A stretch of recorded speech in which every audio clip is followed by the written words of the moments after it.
Olá, amigos da Amazônia! Chegamos com mais um programa Caminhos da Amazônia pelo seu Amazonsat.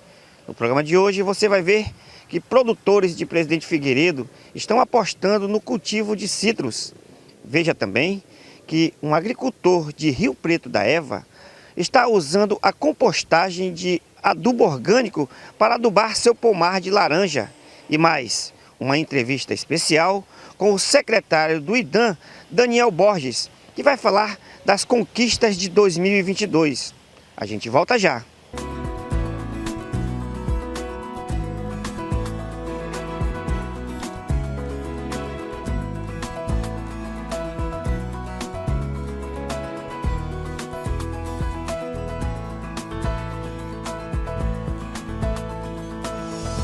Estamos de volta com o programa Caminhos da Amazônia. Desejando a todos um ótimo domingo. Esperamos que você tenha passado um Réveillon tranquilo, com a família, com os amigos. Enfim, que tudo tenha ocorrido bem. Nessa primeira reportagem, nós vamos mostrar para você que produtores de Presidente Figueiredo estão apostando no cultivo de citros. Eu estive lá acompanhando.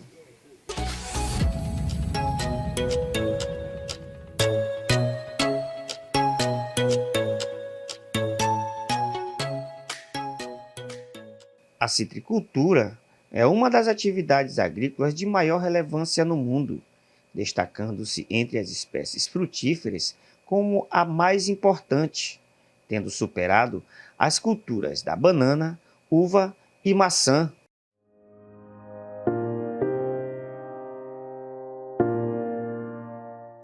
A equipe do Caminhos da Amazônia foi até o município de Presidente Figueiredo, região metropolitana de Manaus, distante a 107 quilômetros pela BR-174, conhecer produtores que estão apostando nos citros.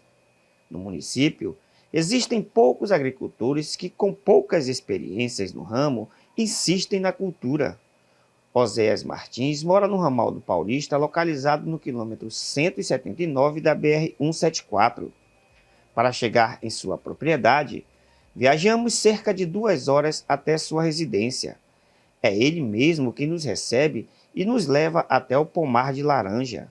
Aqui ele tem 16 hectares de citros, com um total de 7.000 pés de laranja, 500 pés de tangerina e 250 pés de limão, que são comercializados na feira da ADS aos sábados na sede. Na colheita e na comercialização ele conta com a ajuda da família. O Amazonas, ele é atípico, né? Porque assim, a gente não tem um verão e um inverno definido. Praticamente a gente está todo o tempo tendo florada, todo o tempo tendo laranja pequena, laranja grande. Então, assim, o desafio é exatamente você encontrar o meio termo para conseguir ter produção, né? E colocar a produção no mercado na hora certa. Oséias conta que na propriedade existem 3 pomares produzindo, um que foi replantado e já está florando, e alguns frutos nascendo que pretende colher em abril, e esta área, que está sendo preparada para mais 2.000 mudas que chegarão em janeiro de 2023. Esse aqui é o segundo ciclo já, né? O primeiro durou essa média aí, depois deu um tempo na terra, quase 2 anos, plantando outras coisas, como vocês estão vendo aqui, eu estou plantando melancia, estou plantando feijão, estou plantando outras atividades, depois a gente vai continuar plantando a laranja na terra. Eu tenho outros laranjais que já está nessa fase aí de 12 anos, outros com 10 anos, né? Tem outro laranjal que está com 4 anos também, esse aqui está com 3 anos, e assim, quem está envolvendo no plantio da laranja tem que saber que tem que estar investindo, voltando para a terra sempre um pouco daquilo que ela produz. E Figueiredo está despontando. Saímos da propriedade do Oséias e fomos até a propriedade do José Inês, que há 2 semanas colheu mais de 10.000 melancias e também aposta no cultivo de laranja numa área de 1 hectare. Aqui a família também ajuda no cultivo da propriedade. Ele tem 2.000 pés da variedade Pera-Rio. Chegou a desanimar no início porque, segundo ele, o plantio já estava completando 4 anos e ainda não havia florado. Agora mostra com alegria os pés de laranja carregados. Pô, deu um susto na gente aí, a gente estava vendo que a produção estava devagar, não estava indo bem. deu uma laranja seca, logo teve uma questão de clima, né? Muito tempo de chuva. Eu acho que perdeu mais de 150 milímetros de laranja que não encheu. Mas agora a gente está contente, porque está ficando tudo cheio de suco e está produzindo bem. Né?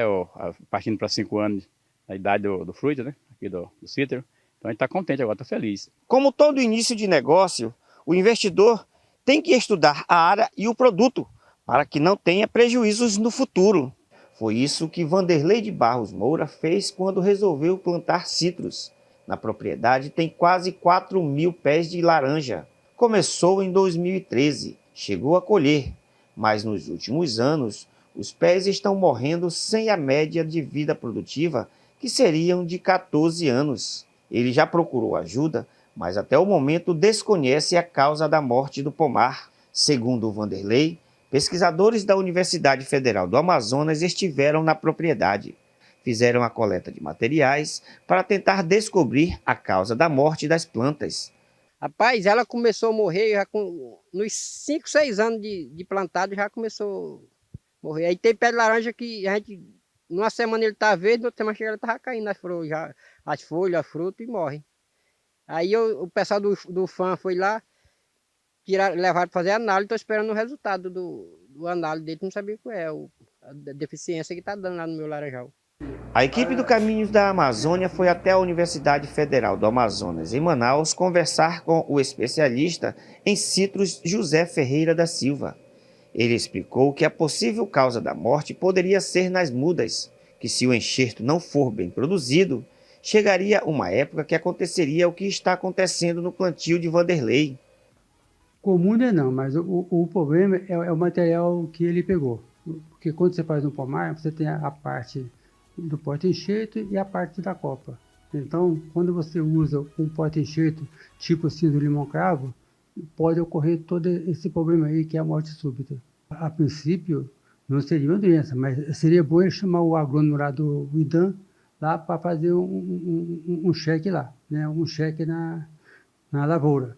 José Ferreira conta que a UFAM trabalha hoje com parcerias com a Embrapa, FAPEAM e o governo do estado no projeto Citrus, e acredita que o estado será autossustentável na cultura daqui a alguns anos. Quando a gente une o esforço, todos juntos, então nós somos fortes. Então esse projeto está dando assim, bons frutos aqui para boa produção aqui para o estado.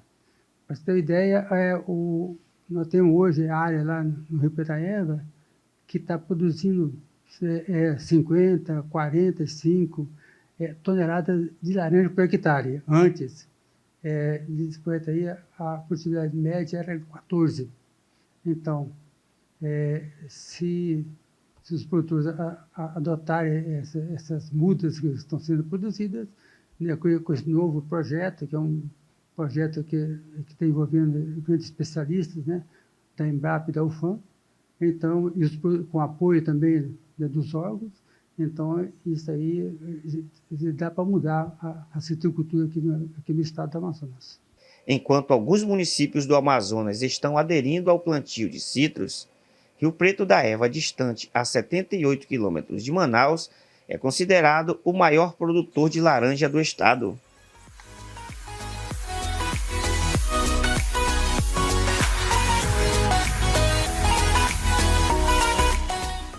No próximo bloco, nós vamos falar sobre compostagem em Rio Preto da Eva. A gente volta já.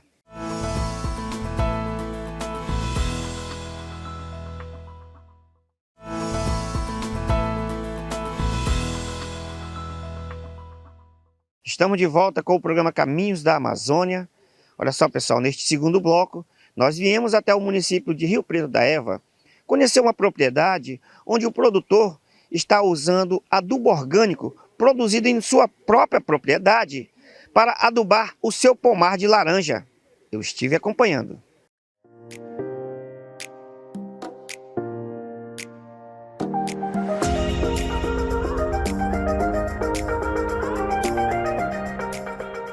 Um dos grandes desafios para o crescimento do setor citrícola no Amazonas é a necessidade de diversificação de porta-enxerto para diferentes sistemas de produção e condições ambientais.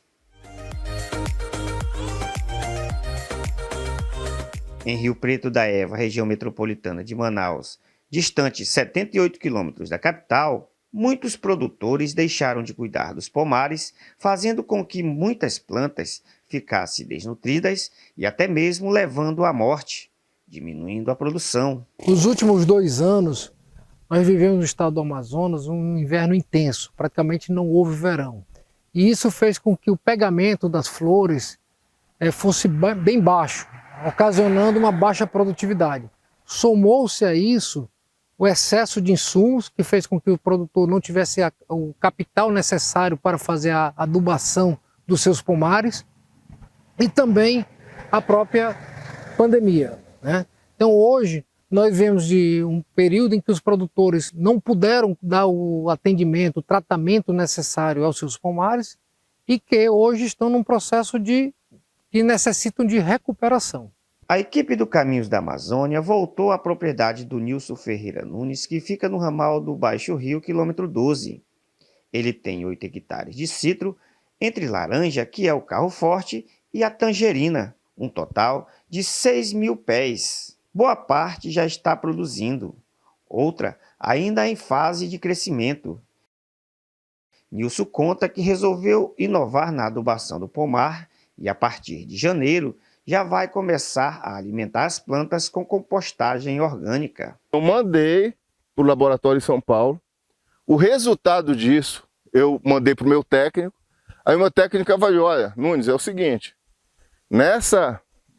com o teu resultado, nós vamos ter que agregar ainda esses produtos ainda para poder ficar o químico, no caso, né, o adubo químico, para a gente compor o resultado que você teve da análise. Então vamos dizer que eu tirei 75 a 80 vamos dizer, do que deveria ser 100% de um adubo bacana, de um adubo ideal para nossas plantas, eu consegui 75%. Para cada 5 quilos de adubo orgânico é acrescentado 500 gramas de ureia, 300 gramas de potássio e 200 gramas de FTE, para aí sim a adubação ficar com os nutrientes completos. Ele reservou esta área onde é preparada a compostagem com materiais que iriam ser descartados. Adotou após participar de uma feira e, na curiosidade, pegou um folheto que foi distribuído e resolveu colocar em prática. Na realidade, você vê como a feira, né, que teve a Festa da Laranja, ela é importante quando ela cumpre a sua finalidade realmente. O Senar estava lá, eu já tinha essa coisa, aí peguei a cartilha do Senar, achei interessante, comecei a estudar, né? Eu tinha acabado de comprar a nossa trituradora, nosso triturador, né? E aí, né, foi juntando a necessidade. Na realidade, eu te diria que foi necessidade de baixar custo. Necessidade de baixar custo. Aqui foram montados vários lotes identificados com uma plaquinha para ter o controle de tempo. O responsável pela produção da compostagem é o Francisco Augusto, que explica como é feito o processo de produção. O processo dele aqui a gente faz primeiro uma camada embaixo, a gente põe uma camada embaixo, aí depois põe o paú, primeiro com o paú. Aí segundo a gente joga uma folha em cima, aí vem o adubo, aí vem a merda de galinha, aí vem o FTE e ureia. Aí por último a gente joga o carvão em cima. Aí a gente molha ele, ele vai durar 20 dias. A partir dos 20 dias é que a gente vai começar a revirar ele de 7 em 7 dias. Até ele esfriar. Quando a gente põe o termômetro aqui, aí quando ele tiver frio, aí é que já está no ponto dele. E ele muda a cor também. Ele vai mudando a cor. E o material a gente recolhe aqui mesmo.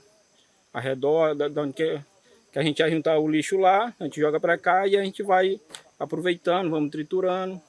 Que tem muitos pau podres aqui, já o paú, a gente tritura. É que a gente faz o nosso processo do adubo. Cada técnico atende uma determinada área, né, permite com que a gente faça esse acompanhamento mais assiduamente, né? Venha na propriedade, no caso aqui a propriedade do seu Nilson, né? Verifique como é que está o crescimento, tanto da parte a parte da cultura em si que ele possui, quanto a econômico-social.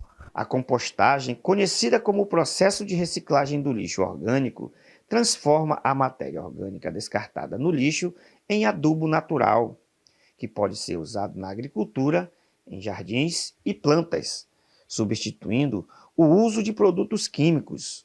O processo também contribui para a redução do aquecimento global.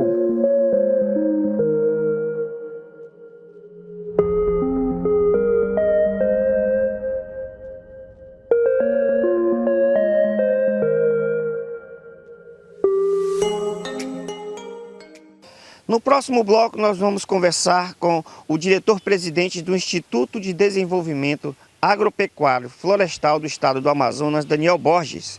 A gente volta já.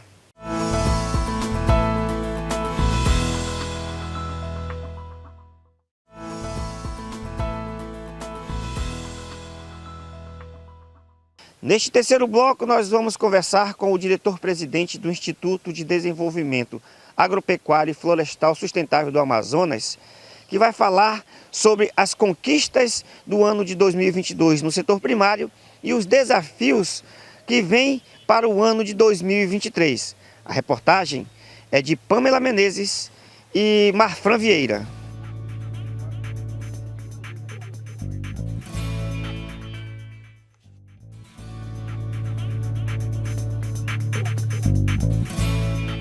No estado do Amazonas, o nosso perfil da agricultura é uma agricultura familiar.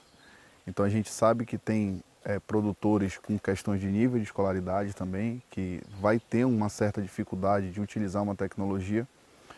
E além disso, da dificuldade no estado do Amazonas, né? A questão de uma energia elétrica chegando numa propriedade, uma energia elétrica constante e eficiente, para poder utilizar certa tecnologia.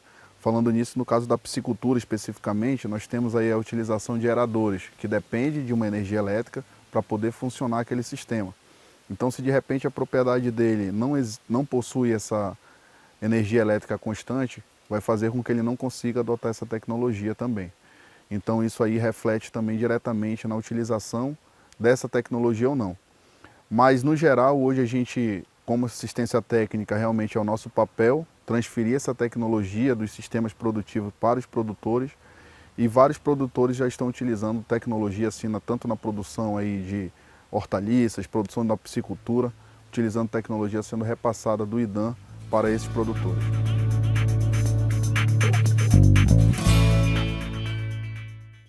A gente sabe que para chegar numa autossuficiência no estado do Amazonas, como estado que nós temos essa quantidade de habitantes, um estado bem com essa dificuldade logística que nós encontramos entre os municípios, a gente não chegaria na autossuficiência, mas insistindo nessa tecnologia, apoiando os produtores para eles aderirem à tecnologia, a gente tem de ter esse mercado para eles comercializarem e, consequentemente, também um preço até mais acessível para a nossa população do estado do Amazonas.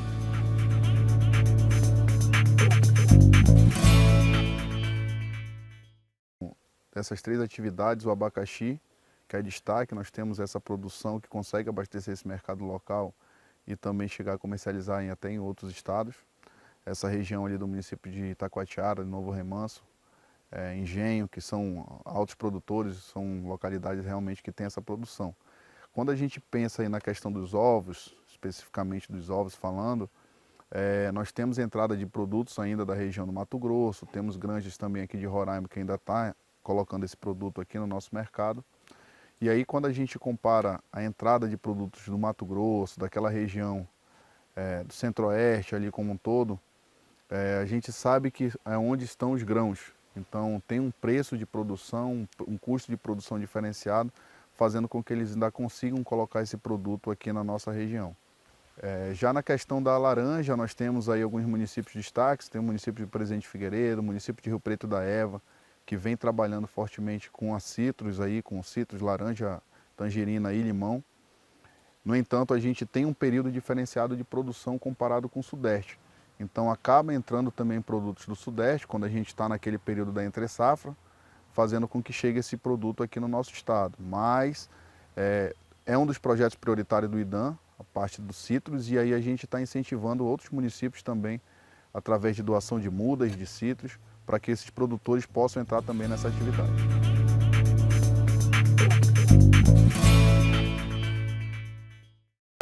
Os projetos prioritários do IDAM, que são 21, eles tiveram início em 2019 e na sua concepção inicial eles encerrariam em 2022.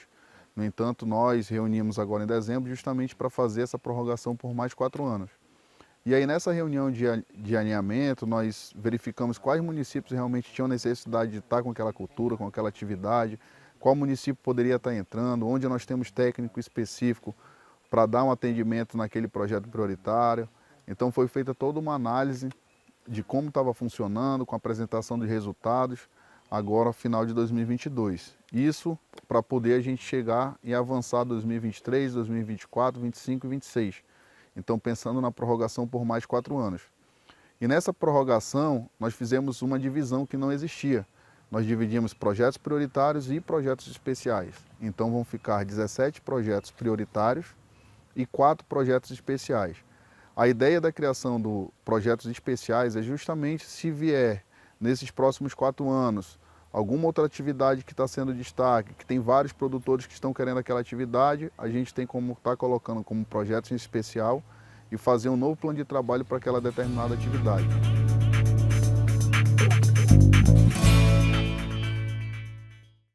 E aí para 2023 a gente tem alguns desafios, né?